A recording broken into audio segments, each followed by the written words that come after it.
everyone. My name is Sarah, and thank you so much for clicking on my video today. If this is your first time watching me, welcome. We're doing great things over here, and I feel totally confident saying that. If this is your second, third, fifth, 10th, I don't know how many videos I've come out with by this point. Thank you for coming back, for giving me another chance because I'm struggling. You already know how it is. You already know that I just don't know what I'm doing. And I think that this is just going to be life. Like I just think this is what we're going to be doing at this channel. It's just struggle busting our way through. All the way through. Just gunning it. No destination in mind. Just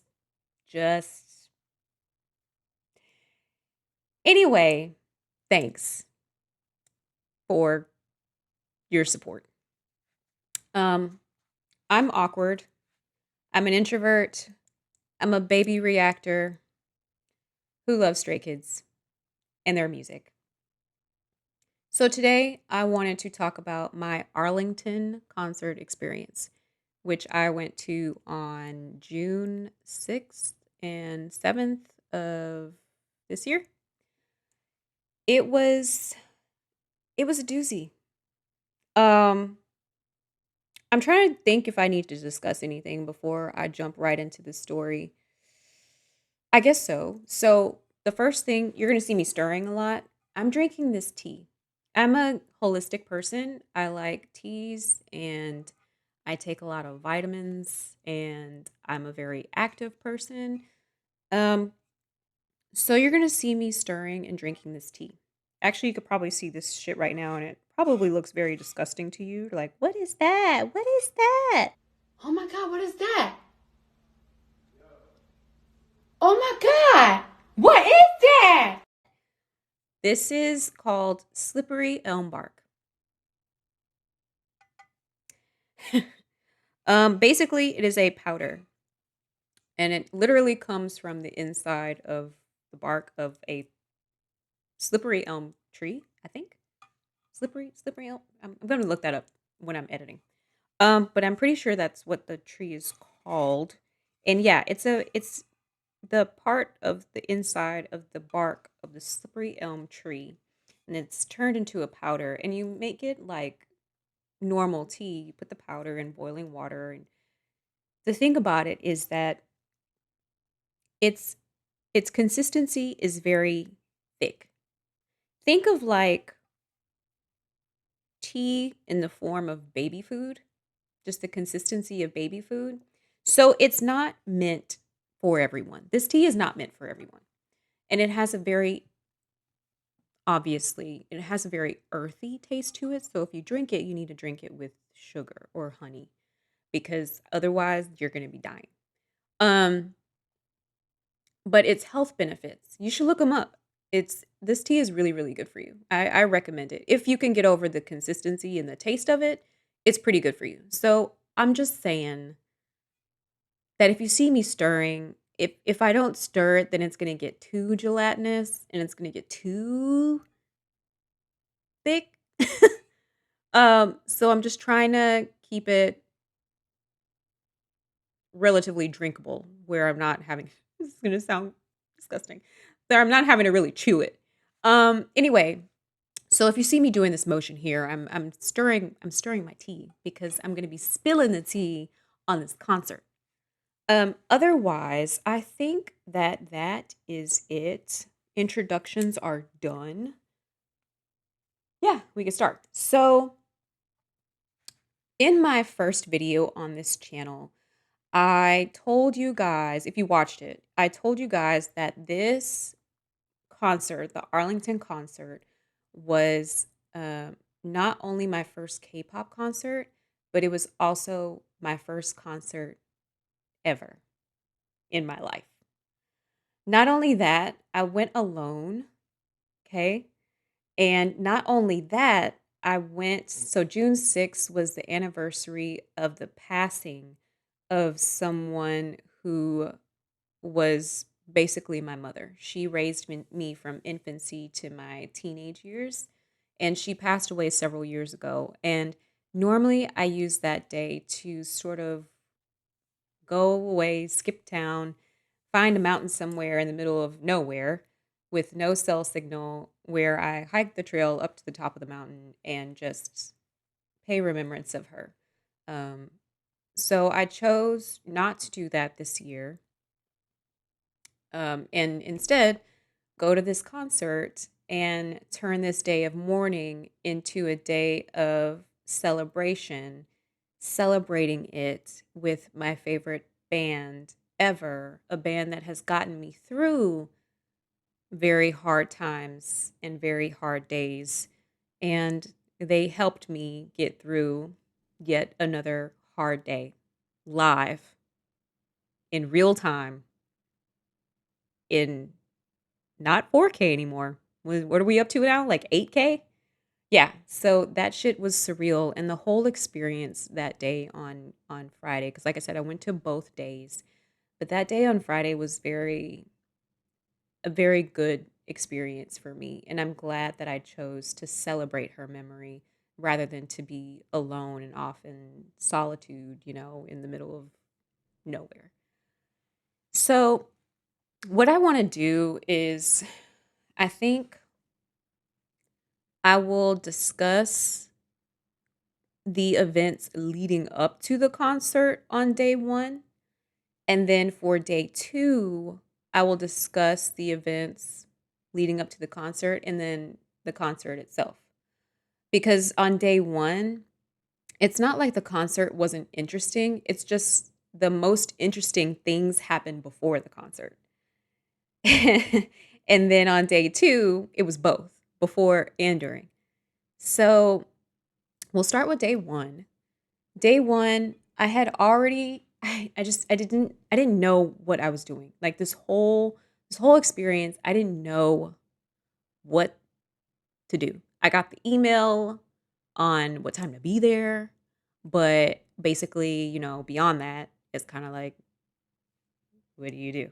I don't know. So the whole day was just me feeling my way through. Just yeah, you're gonna find out.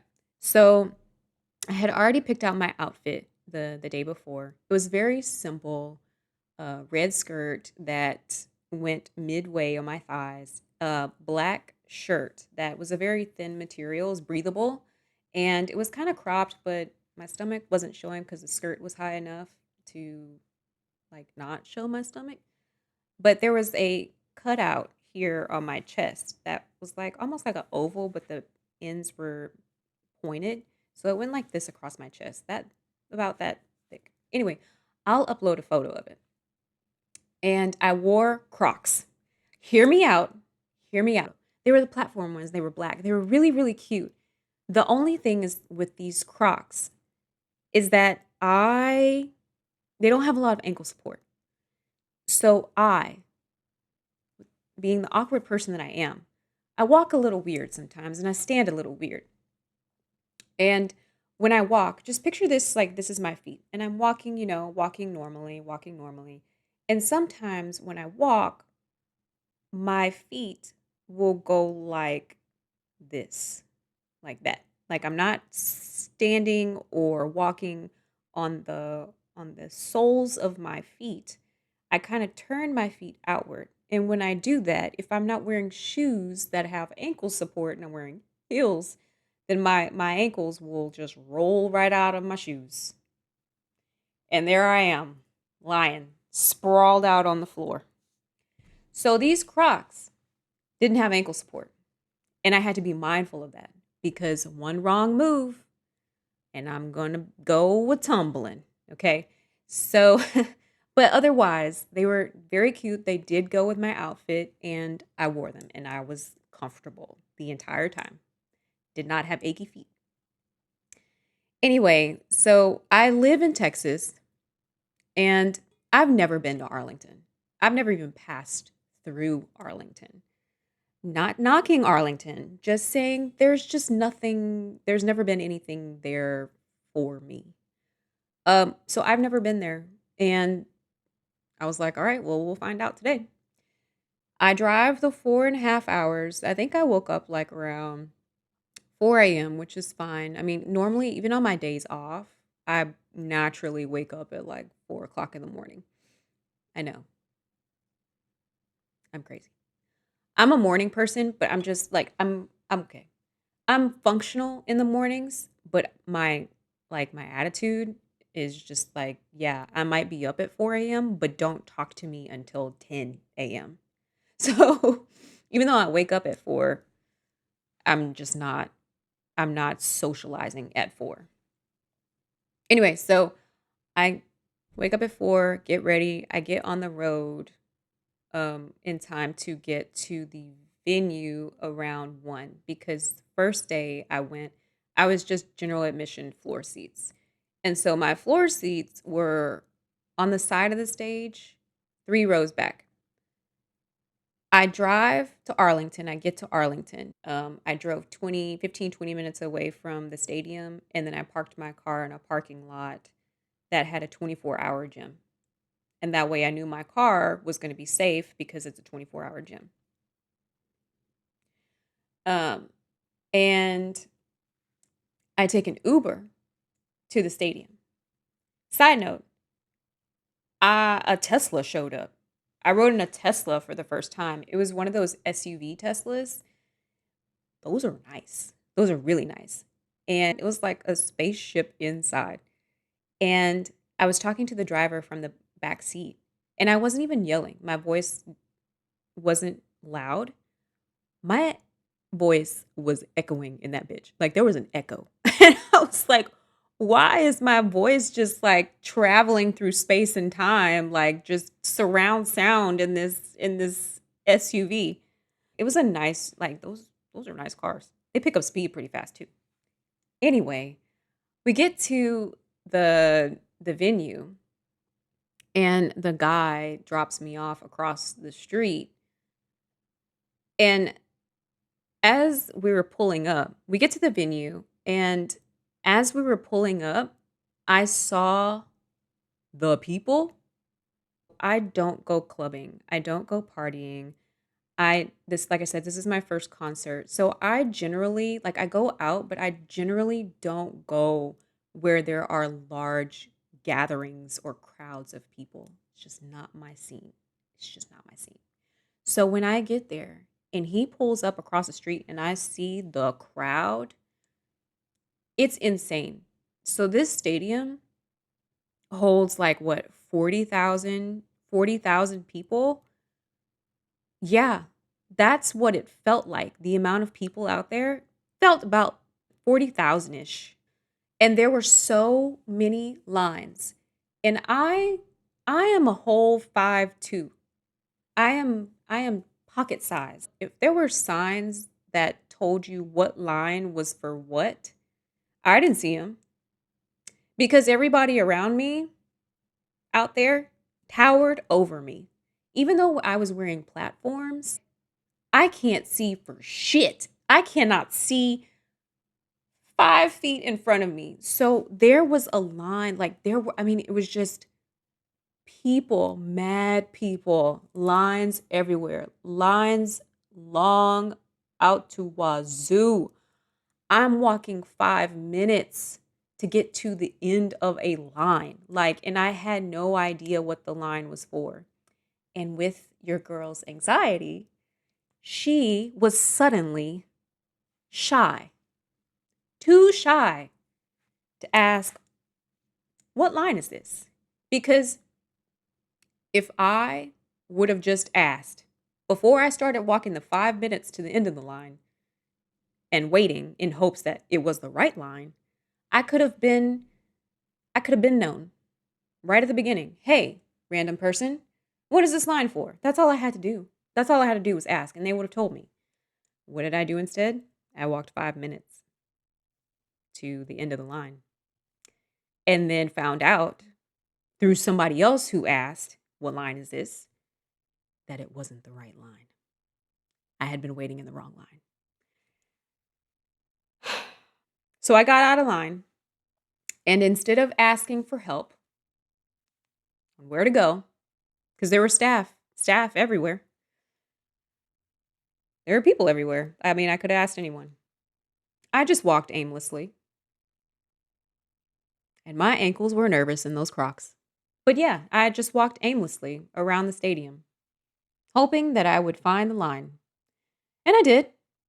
I did. After about 15 minutes, I just so happened to stumble upon the right line, general admission floor seats. I thought the line was long. I thought that line was long.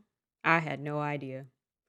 But either way, I eventually find the right line. I verified it. I did ask. I did ask that time, the people in front of me. And I did verify that I was in the right place finally. And the thing about the first day was that it was it was about 1 o'clock that I got in line. I am used to Texas heat. I'm very used to it. Like I mentioned, I am very active. I like to do hiking, rock climbing, like a lot of outdoor activities. Very, very, very into the outdoors. Like round the year, I'm always out doing something. Doesn't matter what time of year it is. So summer's included in that. And I would usually go literally like once a week out of town somewhere, and I will go hiking, like a 10-mile hike during the summer through the hills and valleys and mountains that I can find in Texas. And I'm fine. Like, I'm usually fine. The thing, though, about this concert was that I did not do my research. I didn't do my homework. I didn't ask around. Nothing. I just went in there raw dogging it. I'm sorry. I'm sorry. I just went in there like, I'm okay. What is there to know? It's the line. Like, it's the line. I'll be waiting in line. That's all I need to know. Nah. Nah, that's not all you needed to know. So the thing with hiking is that I'm prepared. I'm wearing sunscreen. I have water. I wear a hat. I have good coverage, wearing the appropriate clothes that I can breathe in, and I'm good. That's why I'm good when I go hiking. This concert, I learned quite fast that I was ill prepared. The temperature out there was about 94, 95 degrees, I would say, and that's just the temperature. That's not even what it felt like. There was no shade, y'all. No shade. It was around 1 p.m., the hottest part of the day, and we were just standing out. There was just nothing. It was just hot. Now, I don't know if you've ever experienced Texas heat. It's different out here. It's real different. And the thing with where I am, at least, we have heat and humidity. It's a double whammy. But in Arlington, I don't think it was very humid that day. I mean, maybe if you were there in the morning, there might have been some humidity. But at the hottest part of the day, when we were waiting outside, it was just straight hot. It was just straight hot. And like I said, there was no shade anywhere. And there were like little baby trees spread out maybe every 20 feet. That if you were lucky enough in line to have landed under, then yeah, cool. You were in the shade. And there were also benches, like concrete benches that you could sit on again every maybe 30, 40 feet. I don't know. They were just spread out along the way. And but if you weren't lucky, you were just in the sun because that line was not moving. We weren't moving at all. My God. So I didn't have an umbrella. I wasn't wearing sunscreen. I did not bring water. I did not have a portable fan. I didn't even have anything to fan myself with. I had nothing. I had nothing. And I was, like I said, I was just wearing this thin shirt and a skirt and Crocs. And when I tell you, I was sweating in places that I didn't know I could sweat in. Yeah, yeah. It was bad. It was bad. And I wasn't even moving. I was just standing there frying for like 3 hours in the sun. And the thing is that even though I didn't have a lot of clothes on, there were people out there who they looked very cute. Stay really knows how to dress. And some of them were wearing like outfits that the guys have worn before, but it was some of them were wearing leather, long sleeves, multiple layers. They had like a lot of makeup on, or you have seen people with face paint. I mean, if I was hot with wearing what I was wearing, I couldn't even imagine. They looked cute, they looked great, but I would have simply passed away if I was wearing anything more than what I had on that day. So I know if I was hot, they were cooking. They were cooking. And that kind of brings me to my first incident during the first day there. We were standing outside, and the thing was, like, with this whole concert experience, everybody was so nice. Like, everybody was talking to one another, even if you didn't know each other, 'cause we were in line, like, what else could you do? So we were just all kind of, like, talking, chatting. There were people going up and down the lines, giving freebies, and it was just a really, really great atmosphere, first and foremost. It was amazing, despite the heat. So we were in line, and the line started moving a little bit, like a little bit. And there were firefighters and cops that were walking up and down the line, making sure people were okay, anything, everything like that. And where I was, the side of the stadium, we were next to a parking lot. And the parking lot, right at the curb, was a fire truck. Now, there were no firefighters in the fire truck. I'm sure they were already at their designated posts there outside and inside the stadium. But the truck was there, and I was like 20, 30 feet away from it. The first part that pissed me right on off. And I don't know if they did this because they were trying to sneak around and they didn't want people to see, or they just thought that that was a good spot to do it in. I don't have a clue. But there were staff members. I don't know what kind of staff members they were, but the line that we were in was right alongside the fire truck. If you were at that, if you were, if your line was paused right in that vicinity, you were right next to the fire truck. And there was a breeze that day. So, fortunately, there was a little bit of a breeze that first day. The breeze, so I'm here, the fire truck's here, and the breeze is going this way towards my face. There was a group of staff members, 6, 7, 8, I don't know. I don't remember the count. Doesn't matter.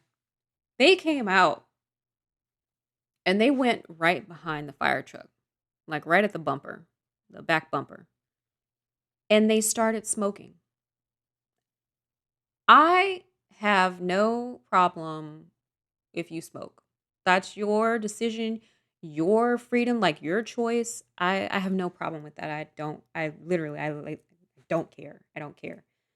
The problem that I had was that they could see the smoke when they blew it out was blowing in our faces on this hot day. Also, what pissed me off, not only was there cigarette smoke being blown in our faces and traveling literally in the direction of the lines. There were young people, kids, there were older people who were out there who might be a little bit more sensitive to smoke, or like if you have some type of medical condition, you might not be able to handle the smell of smoke.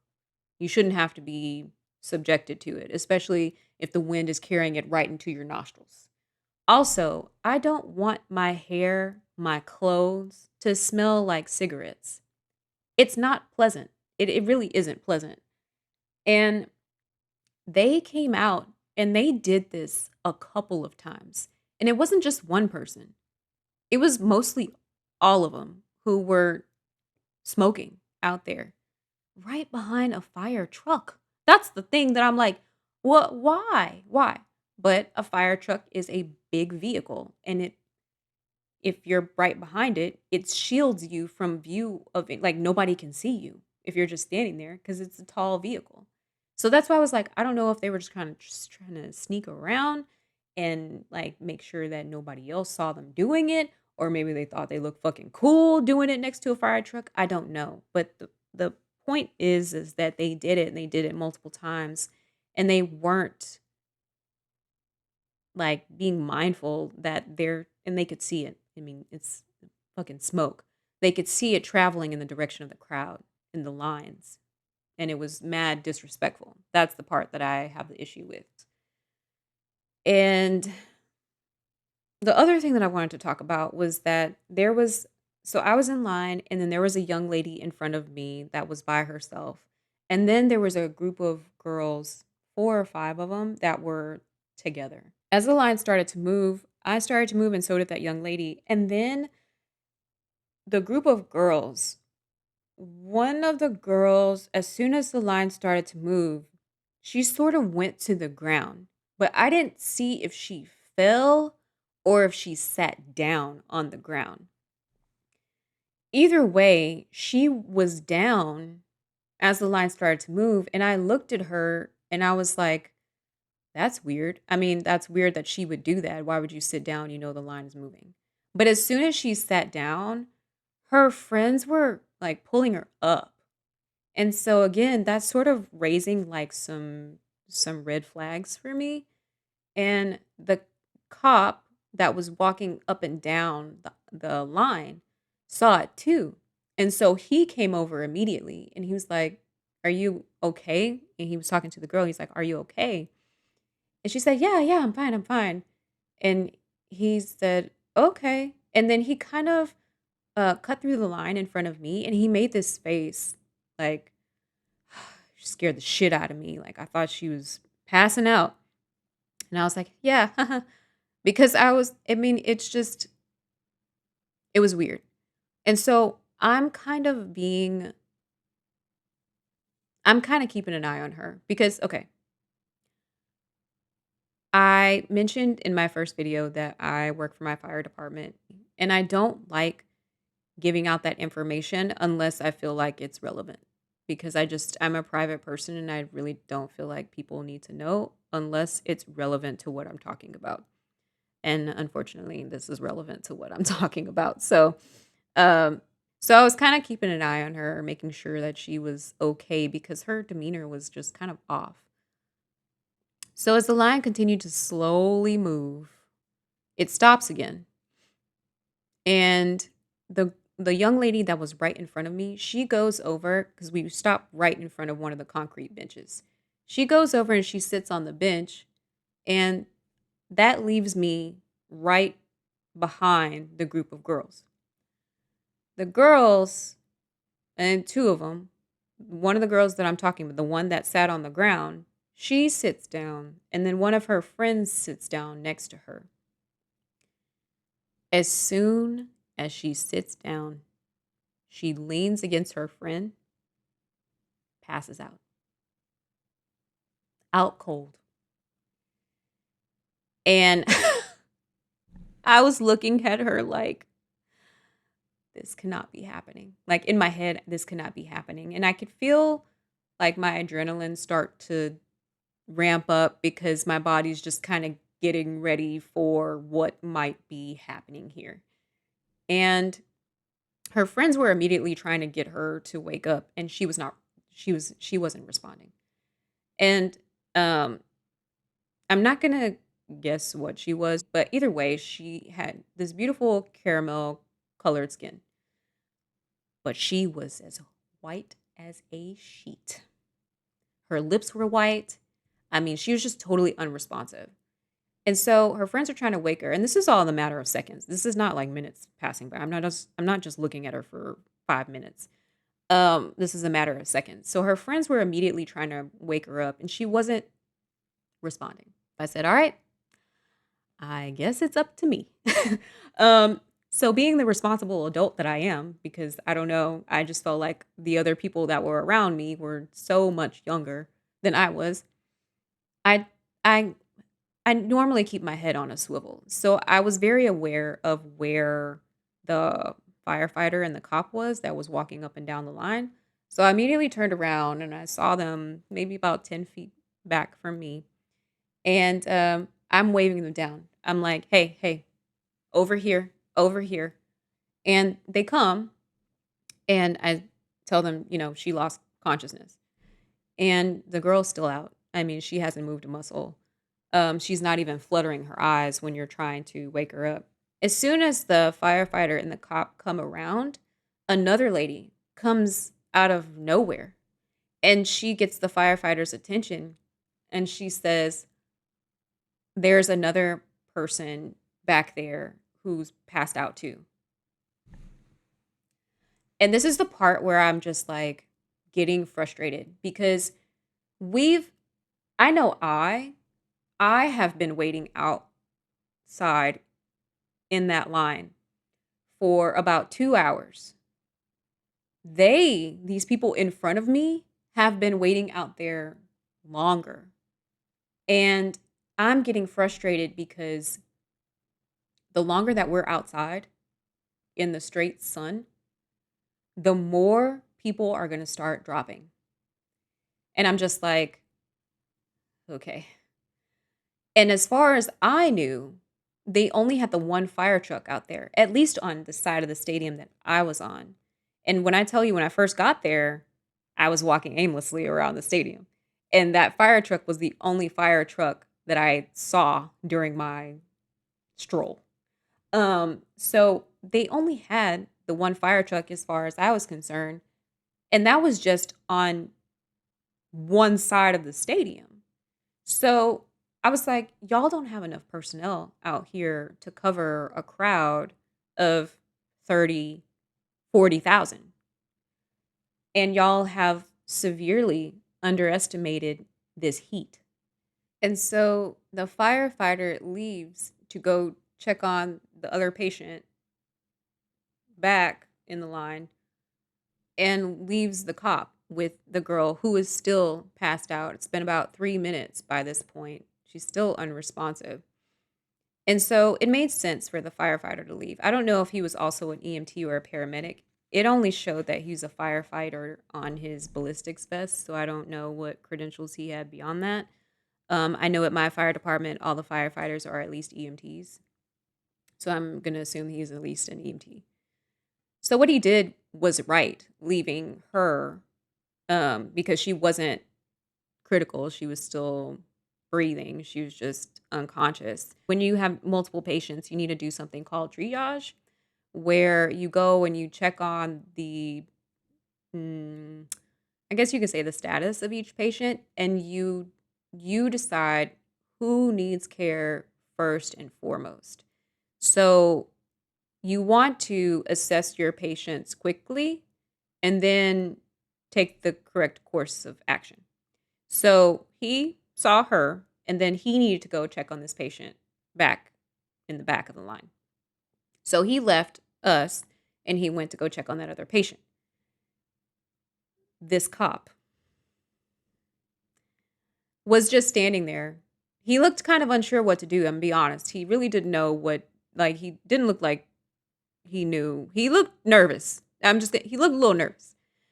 And I'm not sure if this was his first rodeo or not. I don't know. But he was just looking like What do I do?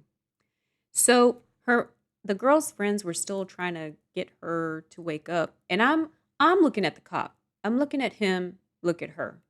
And I'm looking at her who's still just nothing. There's nothing.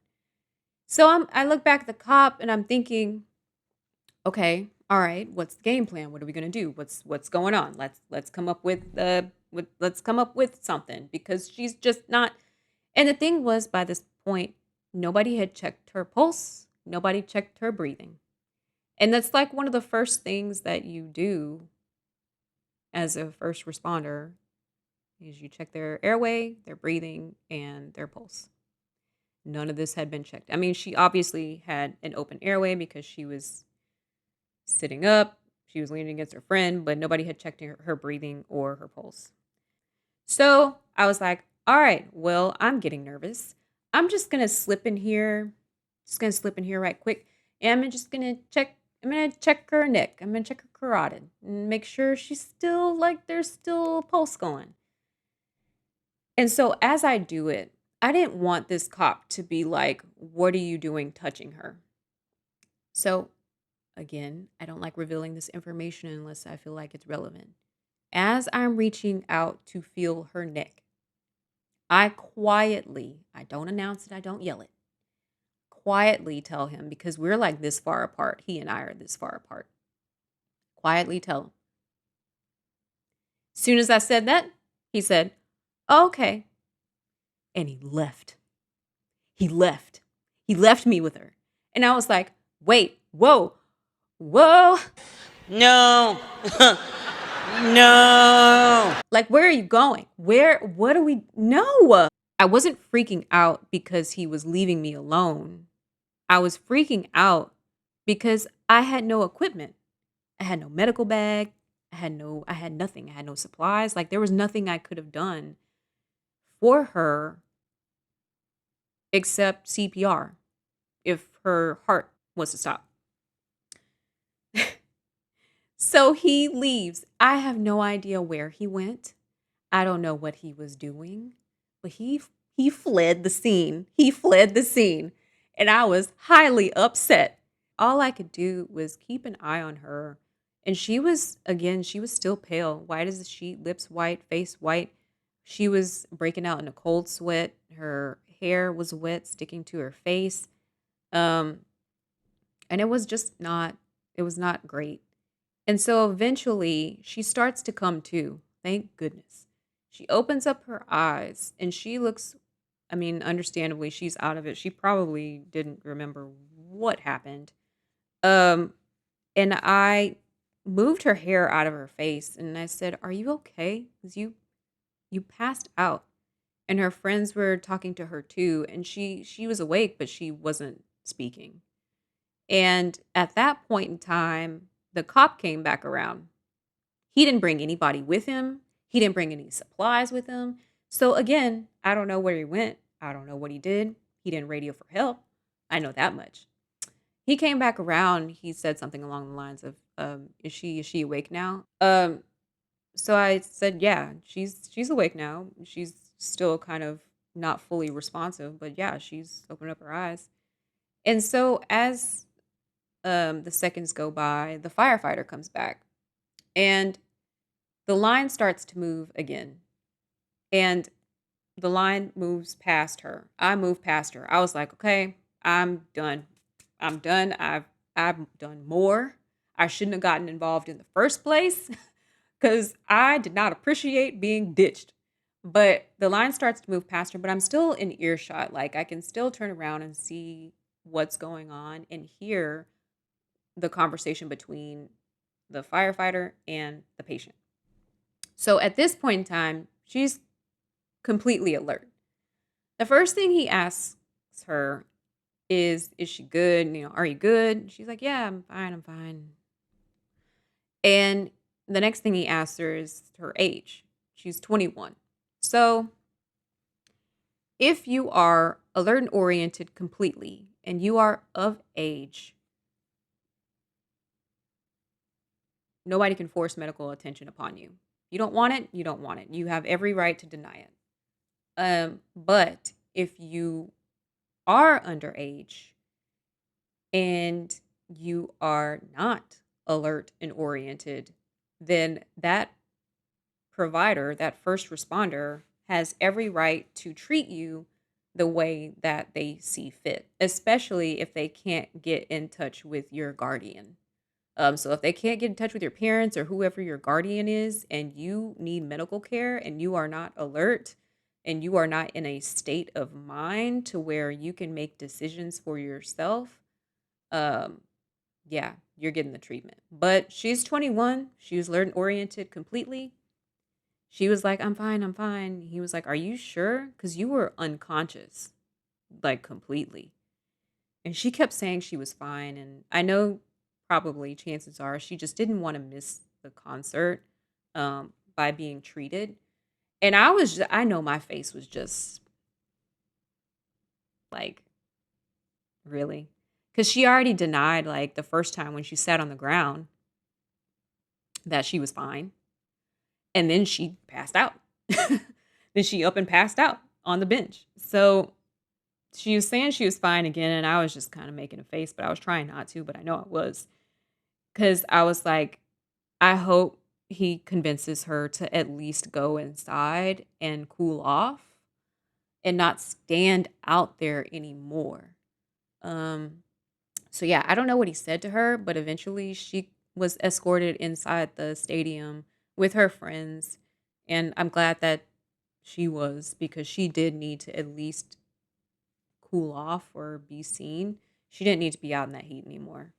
And so yeah, there were other people that were starting to drop because every now and again the firefighter would be wheeling someone in a wheelchair into the stadium, and also they had what we call at my fire department, we call them gators. So we have an EMS gator and then we have a fire gator. Basically, it's like a golf cart. It's the best way I can describe it. So they were driving around, the firefighters and whatever, they were driving around in the golf carts. So yeah, we finally get to the the doors or the check-in for the bags and the metal detectors.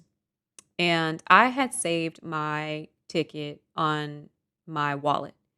And I know there were some other people, I've seen some reactors who uh, were trying to access their ticket on Ticketmaster the moment of, like the moment that they were trying to get in the venue.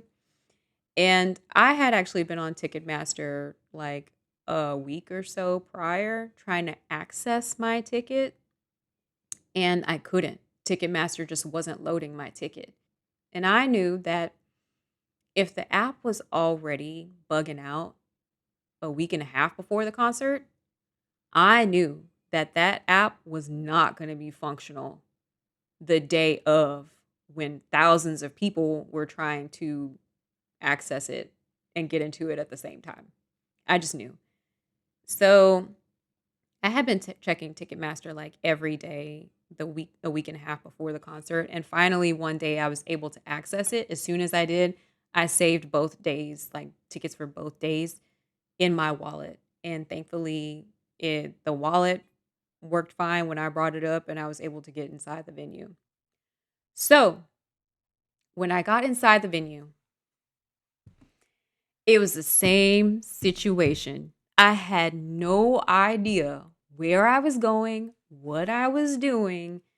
And again, I was afraid to ask for help. And I was afraid to ask for directions. And here's the thing, like, with my job is to talk to strangers. Like, my job is to work under an immense amount of pressure in order to treat others and help others. That's my job. And I perform like I yeah. So anyway, that's my job, is to help others and treat them and talk to them. And but it's just a different story when it's just like, I don't know, casual, I guess. I guess when it comes to having to work under pressure, I can operate, but if it's just casual, like asking for directions, I don't know. I just suddenly am shy, um, which is crazy because I'm not shy. I'm not a shy person. I'm just like, I don't know, anxious. I want to like come off like I know what I'm doing. Like I'm confident. I don't know. When I'm not, I'm just not confident.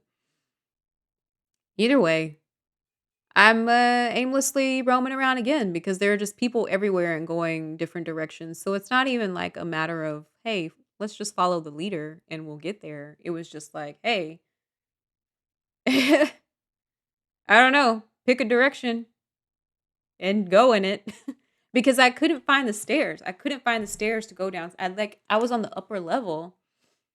So I couldn't find the stairs to go down. Like I knew I needed to go to the floor, but I just didn't know how to get down on the floor. Eventually I found my way about 15 minutes later and get down on the floor and walk to my seat.